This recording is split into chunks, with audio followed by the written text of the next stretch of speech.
It's Christmas time and time for a carol. Yeah. Merry Christmas, bitches.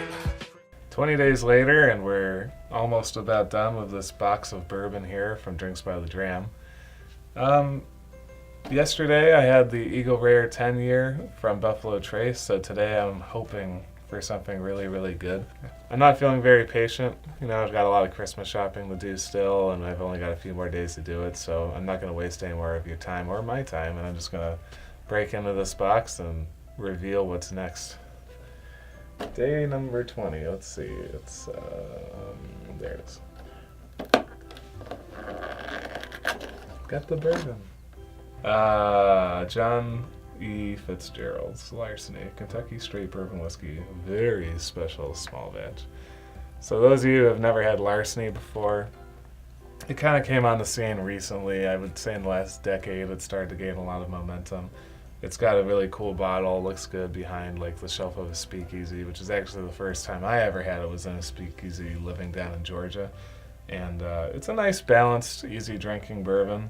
It's not super duper high proof, it's only 92 proof, so, you know, above average I would say, but not like intense, like not over 100 proof like some of the bourbons that we've had.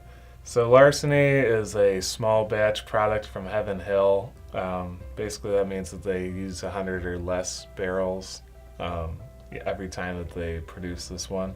From what I've read, they've aged average from 7 to 10 years, and they come from like the middle of the Rickett house, so they're supposed to be, you know, pretty well balanced, I guess.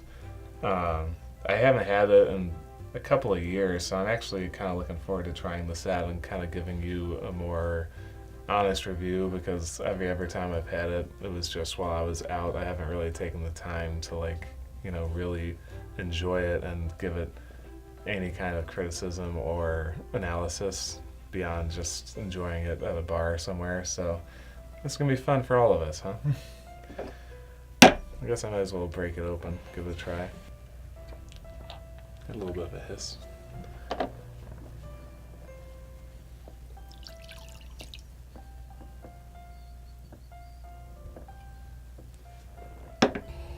So that's got like a really interesting like dark fruit. Almost, it's kind of like a Fig Newton cookie. Like that's kind of what it smells like. You got that brown sugar in there. It doesn't smell super alcoholic, but again, it's really not high alcohol. It's less than 50%, so.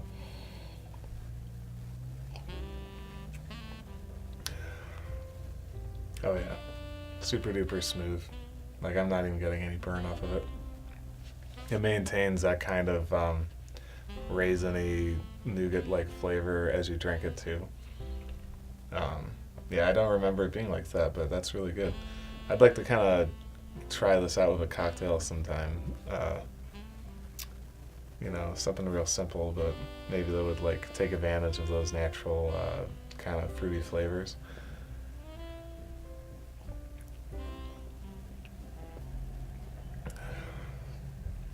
There's a little bit of herbalness in there too, but like it's not super aggressive.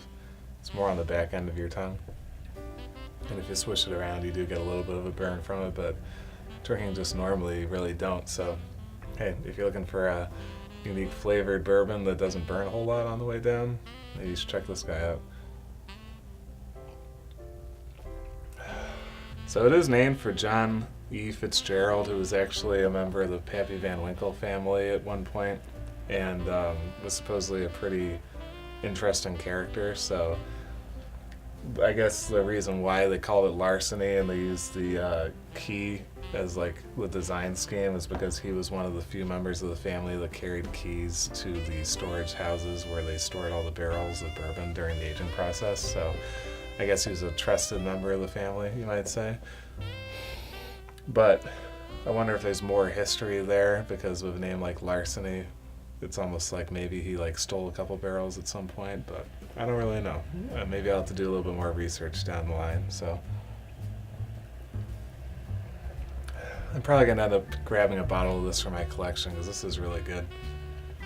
So if I ever do an extended review, I'll make sure that I have all of the history down to educate you guys on. But for right now, just know that he was a member of the Pappy Van Winkle's the guys who, started making the bourbon that became Buffalo Trace.